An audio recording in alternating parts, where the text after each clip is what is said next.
रात अभी बाकी है, क्योंकि रात अभी बाकी है। हाँ, मेरा सवाल आप लोगों से थोड़ा हो सकता है समस्या से हट के है कि हमको समाज में मैं रहता ही हूँ, क्योंकि सामाजिक प्राणी हूँ जी। जब पेपर के माध्यम से या कभी किसी और व्यक्ति के माध्यम से पता चलता है या देखने में भी आता है कि ये व्यक्ति शादीशुदा है या इसको अच्छा जीवन जीना चाहिए, लेकिन दूसरे लड़की के प्रति, औरत के प्रति, या कुछ औरतें ऐसी होती है जो दूसरे के तरफ गलत रास्ता है, तो हमें उन लोगों को देख के, हालांकि समाज में रहना मेरे अपने दायरे हैं, हमें देख के इतना गुस्सा आता है, ऐसा मन करता है इसको मारे। ऐसा क्यों है? हम अपने आप पर कंट्रोल नहीं कर पाते। हालांकि कुछ हम कभी कुछ किए नहीं है, लेकिन अंदर से मेरे अंदर एक ज्वाला आती है इससे लोगों को बारे में सुन के, जान के, और मैं बड़ा अजीब सा महसूस करता हूँ कि मेरे अंदर ऐसी भावना क्यों है। जी, शायद आप समाजी प्राणी हैं, इसीलिए आप में ये भावना है। जी। और समाज में हर प्रकार के प्राणी होते हैं, ये जान के अच्छा लगा कि आप में अभी भी ये है। बहुत अच्छी बात, स्ट्रांग है, फैमिली वैल्यू स्ट्रांग है, अच्छी बात है। बहुत ज़्यादा दिल करे किसी आदमी को और आपको लगता है कि आप मार के हट सकते हैं उससे, तो पहले समझा के ट्राई करके देख लीजिए जी। फिर उसके बाद तो आप हैं, आपकी भावनाएं हैं।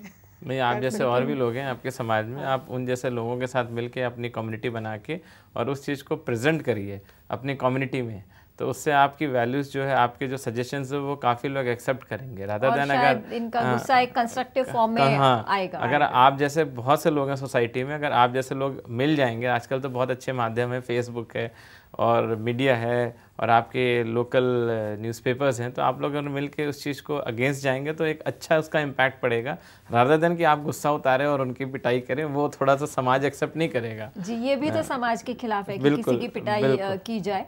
अगर अपने विचार रखने हैं तो वैचारिक ढंग से ही रखने पड़ेंगे। क्योंकि रात अभी बाकी है। हाँ, मेरा नाम रविशंकर हुआ, हम चेन्नई से बोल रहे हैं। जी, सवाल पूछे अपना। हाँ मैम, मेरा हाल ही में शादी हुआ है, तो अच्छा, मासिक धर्म के कितने दिन बाद सेक्स किया जाए कि गर्भ धारने का ज्यादा चांस रहेगा? जी, देखिए, अगर और मेरा और एक सवाल है जी कि हर्निया बीमारी क्या सेक्स करने से होता है, या इसके बारे में पूरा डिटेल से बताइए।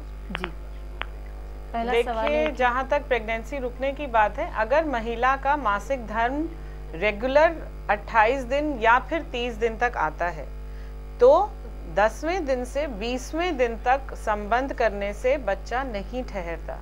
लगभग आप समझिए कि जब उसका मासिक धर्म आता है तो उसके पहले के 15 से 16 दिन छोड़ दीजिए, तो पहले मासिक बच्चा ठहरने के चांसेस कम होते हैं। मतलब महीने के बीचों बीच बच्चा ठहरने के चांसेस ज़्यादा होते हैं।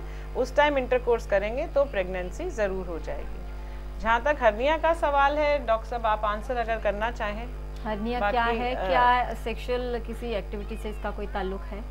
देखिए, हर्निया का पर से सेक्सुअल एक्टिविटी से ताल्लुक नहीं है, लेकिन एक वो बनाया जा सकता है कि हर्निया उन लोगों में होता है, खासकर पुरुषों में ये होता है, स्त्रियों में बहुत रेयरली होता है, और उम्र के साथ ही आता है। कुछ छोटे बच्चों में होता है, but that is congenital hernia, वो अपने आप उम्र के साथ ठीक हो जाता है 2-1 साल में। तो पर बड़ों में वो अक्सर तब होता है जब किसी भी व्यक्ति को शंका हो, शंका मतलब दीर्घ शंका या लघु शंका की समस्या हो, या खांसी की समस्या हो, या उसके जो एब्डोमिनल मसल्स हैं वो थोड़ा सा वीक हों। तो जब भी किसी प्रकार का जोर पेट में अंदर उदर में लगता है तो वो जो एब्डोमिनल कंटेंट्स हैं वो बाहर आने का प्रयास करते हैं, जहाँ से भी उन्हें वीकनेस मिलती है। इसलिए दोनों तरफ फिर उन्हें कुछ ऐसे गांठ जैसी, बल्ज जैसा दिखने लगता है। तो इसके ये कारण है कि या तो खांसी बहुत ज़्यादा होती है, क्रोनिक एस्थमा या COPD जिसे कहते हैं, या फिर पेशाब करने में जोर लगाता है व्यक्ति, या लैट्रिन करने में जोर लगता है, तो फिर ये सब चीज़ें होती हैं। तो फिर हर्निया का इलाज लिया जाता है। अक्सर ये देखा गया जिनमें हर्निया होता है उनमें प्रोस्टेट की समस्या होती है, वहीं में इरेक्टाइल डिसफंक्शन भी कोएग्जिस्टेंट तौर पे रहता है। लेकिन ये नहीं जिसको हर्निया है उसको ED हो जाता है। वो ऐसी बीमारियां कि उस उम्र में अक्सर लोगों को एक साथ आ ही जाती हैं, घर कर जाती हैं। तो इनमें बस इतना ही रिलेशन है।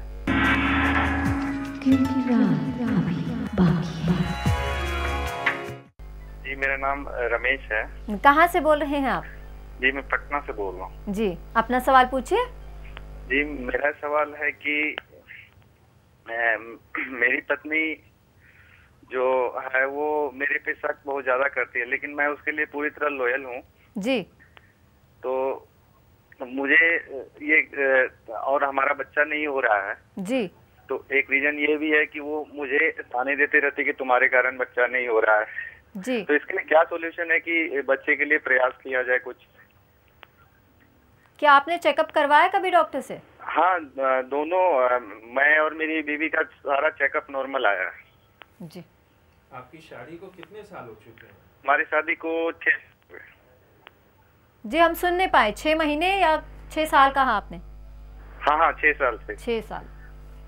नहीं तो ऐसी क्या बात है कि आपकी वाइफ, आप जब डॉक्टरी चेकअप हो चुका है और डॉक्टर ने आप दोनों को नॉर्मल कहा है, तो आपकी वाइफ आपको क्यों दोषी ठहराती हैं? वो कुछ तो कारण देती होंगी।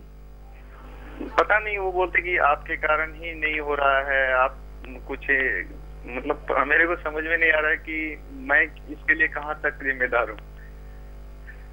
देखिए, कुछ जो भी लांछन लगाना है प्रॉब्ली खुल के नहीं बता पा रहे हैं। अब किसी को तो लांछन लगाना या तो पति लगाएगा, पत्नी लगाएगी। अगर सामान्य प्रक्रिया से बच्चा नहीं हो पा रहा है जबकि रिपोर्ट सब नॉर्मल है, तो फिर कई बार चेक किया जाता है कि क्या वीर्य जब अंदर जाता है योनि में तो क्या योनि उस वीर्य को एक्सेप्ट करती है या नहीं। तो उसके कुछ स्पेशल एंटीबॉडी टेस्ट होते हैं, वो सब जरूर होने चाहिए। अगर वो सब भी नेगेटिव है, साइड बाय साइड आर्टिफिशियल पद्धतियों का प्रयोग में लेना चाहिए, जिसके बारे में गायनेकोलॉजिस्ट ज़्यादा ठीक से बता पाएंगे जी। लेकिन कई विकल्प हैं इनके सामने, जांचों के तौर पे भी और इलाज के तौर पे भी, कि इनको एक नेचुरल ऑफस्प्रिंग हो सके। जी। आर्टिफिशियल मेथड्स में बहुत सारे मेथड्स अवेलेबल हैं। दोनों की जांचें अगर नॉर्मल है तो इन दोनों को एक साथ किसी इनफर्टिलिटी स्पेशलिस्ट के पास जाना चाहिए। वहाँ पे सबसे पहले जो सबसे छोटा मेथड है उसको आर्टिफिशियल इंसेमिनेशन कहते हैं। मतलब इनका वीर्य ले लिया जाएगा और फिर उसमें से अच्छे अच्छे शुक्राणु जो हैं वो वॉश करके निकाल लिए जाएंगे और वो फिर महिला के अंदर डाल दिए जाएंगे। मतलब महिला के यूट्रस में, गर्भाशय में सीधे डाल दिए जाएंगे। तो उससे बच्चा बनने की संभावना जो है वो काफ़ी हद तक बढ़ जाती है। अगर इससे भी नहीं बच्चा होता है तो फिर इसके बाद IVF है। बहुत सारी ऐसी छोटी छोटी मतलब इंजेक्शंस, हार्मोन्स और दवाइयाँ हैं जिनसे ये बच्चा होने की प्रक्रिया में मदद देने लगते हैं, तो उससे बच्चा हो जाता है। लेकिन उसके लिए ज़रूरी है कि ये दोनों तैयार हों इतने सारे टेस्ट के लिए और इन सब इसके ट्रीटमेंट्स के लिए। क्योंकि रात अभी बाकी है। कहाँ से बोल रहे हैं आप? हम बिहार से बोल रहे हैं। जी, अपना सवाल पूछिए। हाँ जी, बिहार से। जी, आपसे रिक्वेस्ट, आप अपने टीवी का वॉल्यूम कम कर दीजिए और अपना सवाल पूछिए। हाँ जी, देखा होता है कि संभोग करने वक्त मेरा लंबा समय ले पाते हैं, जल्दी नॉर्मल हो जाते हैं। जी। क्या आपको देर लगती है, आपको जल्दी इसका सुझाव जाना चाहते हैं? क्या बोल रहे हैं? हम सुन नहीं पा रहे हैं आपकी आवाज, आप एक बार फिर से दोहराइए।